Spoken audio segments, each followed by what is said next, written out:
creating great general managers is understanding how net profit's actually obtained. Yes. If you don't have the fundamental understanding that you can make a lot of gross, but if it goes right out the back door because our expense structure isn't built to create net profit, then you really don't have a fundamental understanding of the business behind the 100%. business. Got to be a true leader. Got to understand the psychological makeup of employees. We're having a great awakening to the fact that this is over, and the reality of getting our business more nimble and getting our business more process-oriented and measuring the metrics of operation more closely, we're all getting back to that. Welcome to the Matador Buscast. Tune in for everything you need to know to stay in the know regarding the automotive industry. Here's your host, Jason Harris. Hey, what's going on, Podcast Nation? It is Jason Harris here, and thank you for joining me on another episode of the Matador Buscast. Yes, I said buscasts. I've done podcasts in planes, trains, automobiles, boats, but never on a bus. Today, I have an amazing guest with me. I have the one, the only, the oh-so-famous Mr. Ed French. Ed, what's up, man? How you doing? Good morning. This is a cool bus, by the way. For those of you who need to, you need to come see this bus. This is cool. We like finding very unique places to do podcasts, and it's been interesting. It's kind of tight, but it's big. It's fun. Hey, Ed, I love kicking off our podcast with a little origin story. Because I'm always fascinated because I don't think anybody just wakes up one day and go, yeah, the automotive industry, that's what I'm going to do for the rest of my life. So I'm curious, Ed, how did you get started in this crazy little world we call the automotive industry?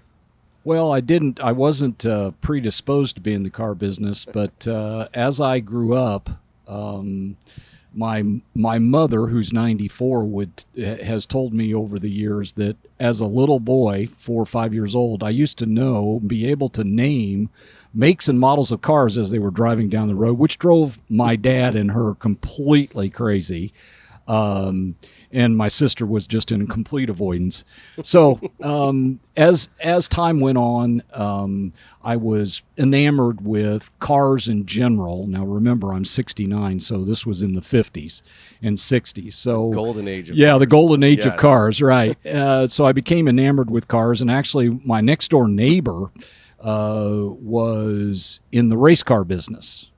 And so I began to, as a 10 or 11-year-old kid, used to go with him to the races, and the next thing you know, I've got a race car, and then I'm racing, and then it turned into, well, maybe I can, I need a job, so I ended up, my automotive career started in the fixed operations. I was actually a technician at a retail car store to support my racing habit. That's actually what it was for. I've met a few techs that do that. Yeah. And then as I was going to college and turned into a part-time job, and then I got married, and you know what happens to a race car when you get married, and then through a series of just really good lucky breaks, I was there.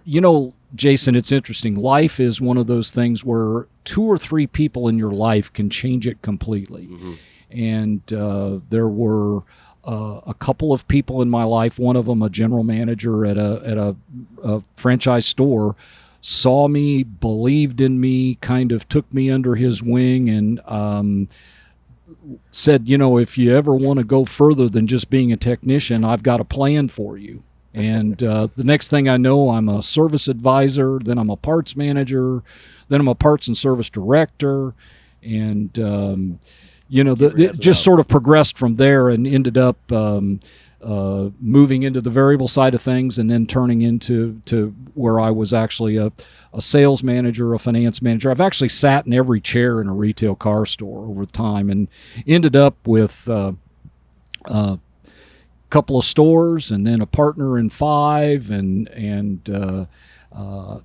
it's just turned into just being a fabulous career. I'm celebrating 50 years in the retail car business this year. So that is absolutely amazing. From a 10 or 11-year-old kid at the racetrack to 69 years old, and had a fabulous career in the retail car business. It's really been good to me. And at this stage in my life, the my plan is to give back. That's so cool. What can I do to put my arm around somebody and say, if I can help you? So that's essentially what my consulting business does. That's absolutely awesome. Yeah. I mean, what a lifelong career, Yeah. I was talking to Jim Ziegler the other day, and I was Right. trying to think. There's only a handful of people I know that have that many years, Right. like yourself, Yeah. of experience in the business. And people ask me a lot. I'm like, you know what I want to be when I grow up? I want to be Ed or Jim. That's what I want to be. Right. Right. That is just really cool. The passion you have and the commitment you have Yep. for the industry. And I'm sure you feel very similar to the way I feel, that this industry has given me and my family Right. such just an amazing life. Right. Opportunities that I don't think I would have ever had. Never. If I'd ever gone into any other vertical. Right. And I'm with you. Giving back to the industry. I think we have an amazing industry.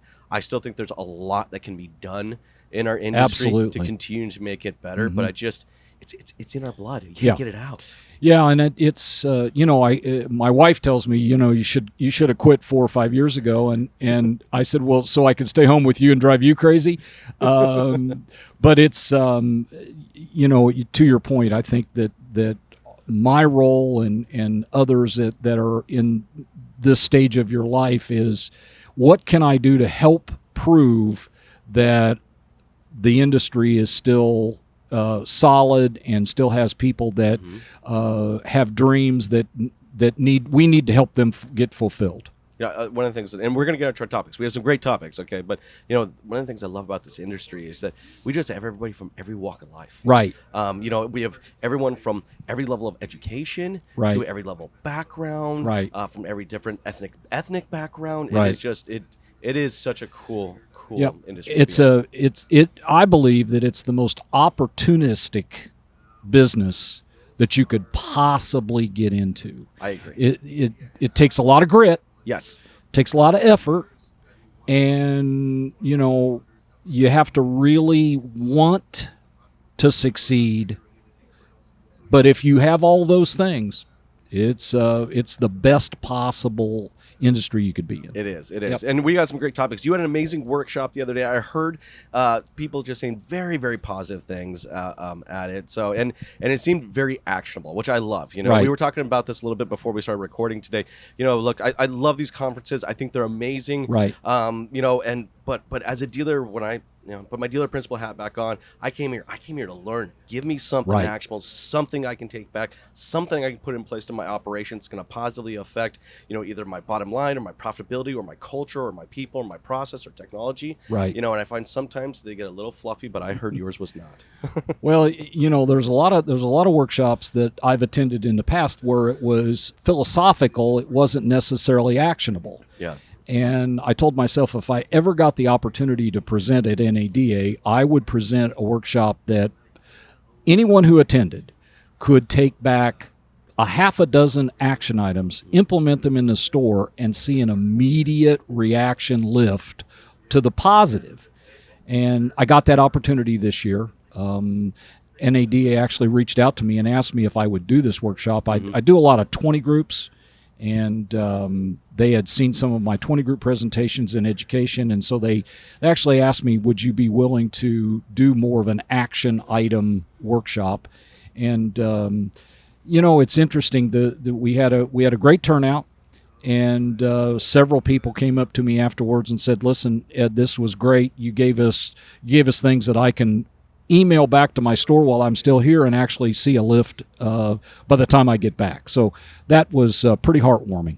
And let's go over some of the key takeaways because it sounded like there was just a ton of amazing content on there. And I know NAD will actually make this content available later on, so it's great. But what would you say if you had to pick three? What were maybe the top three takeaways during that workshop? Well, the title of the workshop is General Managers as Change Agents and How to Make Your Store More Economic Resilient. And I guess I'll start with the top takeaway. General managers have to be situationally aware. And when I mean situationally aware, think of it like this, Jason. Think about your dealership as a plane, and the passengers are all of your employees. And the cargo is your inventory of both technician time, parts, and new and used cars. Mm-hmm. And every day that plane takes off. You know, all airports have a 3-letter acronym, right? You know, I live in Fort Myers. Our acronym is Regional Southwest. Yep. Every day that plane is taking off from gross profit needed. It's taken off from the airport called GPN. Yep. And it lands every day, every night at NPO. Net profit that actually occurred. That actually occurred. Okay, now that's a new one. I've been in the business for a while, and our industry is very much so made up of 3-letter acronyms, and I call them 4-letter words. Yeah, exactly. Yeah, But good point. you just taught me a couple new 3-letter acronyms that I am totally going to use. And thank you, Ed. But situational awareness from general managers and how you become situationally aware is have a more disciplined work plan as a general manager. A lot of general managers that I meet are firefighters. Mm-hmm. They wake up, whatever happens, whatever's in front of them, that's what they do, and then they tackle the next fire and the next fire and the next fire. Well, if you don't have a disciplined daily work plan as a general manager, then and you don't have a daily or you don't have a weekly disciplined plan, then what ends up happening essentially is your store sort of runs at the level that you're willing to give it that day. In other words, it runs you, you don't run it. Yes. And so the second big takeaway was the checklists and the things that you need to stay on top of on a daily basis. Simple things like watch your store wake up. Mm-hmm. Get to your store before everybody else does, and look at how your store actually wakes up or comes to life. The second one is, MBWA. You've got to manage by wandering around. I told the audience yesterday, I said, if you ever want to know what... Can I get that one more time? MBWA. MBWA. Manage by wandering around. Okay, guys. Get out this of is your... one of my favorite podcasts. Yeah. I love 3-letter acronyms, and I'm learning so many right now. Okay. I got a few more, but none of them are politically correct. But, a lot of dealers, a lot of general managers go to their office and read reports and data all day. And, data is a lovely thing. In the 70s and 80s, we didn't have a lot of data. Now we got so much data that it paralyzes you. And, I told the audience yesterday, I said, you got to manage by one around. If you want to know what's going on in your dealership, go to the detail department. They know everything. Those guys know the heartbeat of what's happening. Yep. But most general managers don't know their detailers. I also challenged the audience yesterday. I said, I just want you to imagine this, Jason. Think about your top 2 technicians in your store. Can we all agree that those guys are valuable? Absolutely. You betcha. Now I want you to this is a test for you. What's their kids' names? And where did they go on their last vacation? If you don't know that, then you're not a true general manager, because that means you're not interested in your people as people. Well, and I see that definitely is the difference between let's call them managers and leaders. Right. Because I do believe people can manage. Yep, but absolutely. then I think the next level of what you're talking about is becoming a leader. Right. Now, I do think that some people, say, no, look, I walked to my dealership. I walked around. I said good morning to everybody. Good morning. Good morning. Good morning. Good morning. Good morning. Good morning. But I think that's communication in the sense of just checking off the proverbial box. That's correct. Right. Yeah. What you're talking about is actual connection. Yeah. What you're trying to do, what I encouraged the audience yesterday to do was let's get deeper into what makes up our people so that we can encourage them to do more. Yes. There we go. Productivity would be the third piece of the top 3 that you asked me to name. What is your productive to support ratio? How much gross does each employee make? What's your net per employee? What are your benchmarks? Are you running your store? Jason, we didn't have to run our stores against benchmark over the last 30 months. All you needed was the key to the front door. That's all you needed. And a finger to flip the light switch. That's on. it. That was it. Yeah. And, I think that what we've learned quickly is that we're coming back to earth. Yes. And as we come back to earth, we've got to get ourselves back into the basics. Mm-hmm. The biggest thing that I hear at this convention this year is I got to get back to basics. I got to get my salespeople doing the process. I got to get my F&I managers doing a better job. I got to get my service advisors back to reality. I got to be honest with you. I actually, it makes me a little fearful when I hear that. I cringe a little bit when I hear that, right? Because my first thought is, which basics are you talking about? Right, yeah. Okay? Yeah, because, like, basics, early 2000s? Or basics where, because look, bottom line, fundamentally, the consumers changed. Right. The industry's changed. They have gotten accustomed to Amazon packages showing up at their front door and whenever they want. Right. All right. They've got accustomed to not having a selling process. Right. All right. They've got accustomed to having buying choices. Right. And I don't think you can take that away from them. The basics in my mind is what is the employee engagement with the consumer and what's the experience that comes from that. Mm-hmm. And the basics are also, are we just busy or are we creating I like that.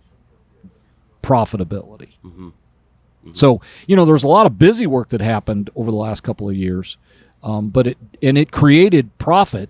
The unfortunate thing is that same busy work isn't going to create the same amount of profit going forward. No, and honestly, I know this might sound bad. I'm actually totally comfortable with it. Yeah, I'm happier about it, frankly. Because I think, and I remember this, remember back in 2008, we had this happen too, right? Right. Where we kind of had that, I would call it maybe like an operational reset. We sure did. Yeah. Right? Yeah, we sure where did. we saw it was a reset. That's what it was. All right. Yep. You saw who were the true operators and who were the ones that really just relied on their brand and the brand name, and that's how they kind of got by. Right. And I don't think it's going to be as fast or quick or swift as what we saw back in 2008. Right. But it's going to happen. The bits and Right. pieces. I mean, I'm looking at some of the people's inventories, and I'm seeing what they have invested in some of these inventories, these used inventories sitting on a lot. And I'm going to say, you're going to be tested pretty quick if you're a real operator or not. Yeah, I've actually lived through 3 of those. So that just tells you how long I've been around. But that's why I love having you on the podcast. The 70, the era of 79 to 82 when prime interest rate was 21%. And there were dealers falling by the wayside every day. Just think about that. Prime interest was 21. Can everyone out there watching, listening, just take a moment? Yeah. Okay, I understand the average new hire right now has less than a year Right. of the business. Yeah. Okay, so just real quick, interest rates were 21%. That was prime rate. Yeah, I remember, Jason, when and I happened to be general manager of a Pontiac store in 1981, and I remember the day, never forget it, when GMAC, you guys won't remember that either, GMAC actually introduced 14.99% on the Pontiac Phoenix hot dog, and the showroom was abuzz with people clamoring to get a Pontiac Phoenix for 14.99% interest rates. So that was the first one I lived through, and then obviously to your point earlier, the 08-09 economic recession that we had, which took, in one day it swept 783 Chrysler dealers right off the face of the earth. The GM dealership I was working at the time was included into that big list of stuff. Yep. Lost all the Pontiac stores. Yep. Lost all the Saturn stores. Mm-hmm. And what it did was it woke the industry up to a couple of facts. One, we were over-dealered, and two, that at any moment, your business can literally change in a heartbeat, and you'd better be nimble enough to be able to pivot. And that's one thing I will say about dealers. They're pretty resilient. Yes.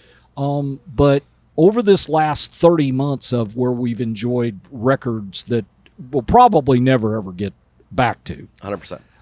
Enjoy it. Had fun. Yeah, it was great, wasn't it? Hope awesome. You didn't spend all of it. Yes. But hope you reinvested some of it in your people. What I would submit to you, Jason, is this. We became less nimble during that period of time. Yes. And so when I say back to basics, what I'm really saying is we're having a great awakening to the fact that this is over, and the reality of getting our business more nimble and getting our business more process oriented and measuring the metrics of operation more closely, we're all getting back to that. Well, and that's what I just worked with the audience yesterday in my workshop. And going through kind of the key statement, even in the title of your workshop, is general manager and agent of change. Right.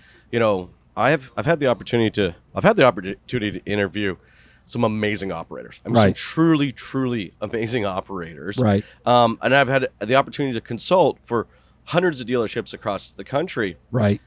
And I got to admit, I definitely met some general managers that I don't know if they can necessarily read a P&L back to me. I mean, no, some are great. Some are don't great. get me wrong. Yep. But then some of them are just like, you do know, wait, your absorption, how, you can't, right? Wait a minute, you don't? Yeah.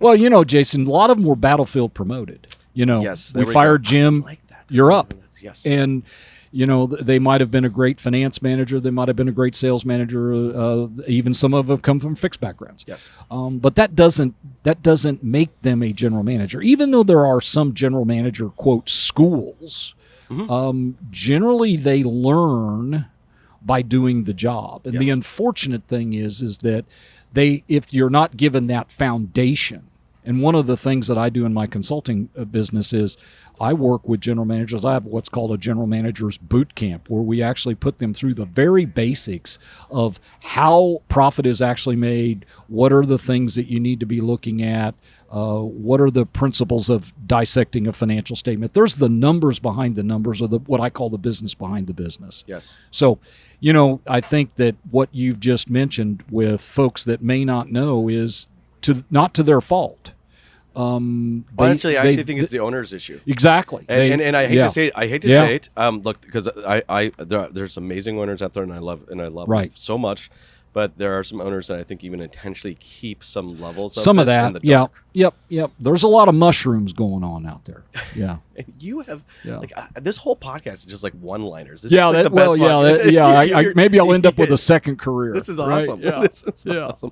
Okay, well, let's talk about what it takes, because I think that there's a fair amount of audience out there. We have a lot of sales managers, we have a lot of finance managers, a lot of service managers that listen to the podcast. All right, and that is one of their career goals. Sure. Yeah. And I would love to hear from someone with your kind of experience and background. All right, what does it take to be a real general manager these days? Got to be a true leader. Got to understand the psychological makeup of employees. And you really have to, and I just mentioned it, you have to understand the business behind the business. It's more than just gross. It's a balance of how gross is made, how it fits into an expense structure, and how net profit is actually obtained. And when I say we're landing at NPO, that net profit that's the measuring stick.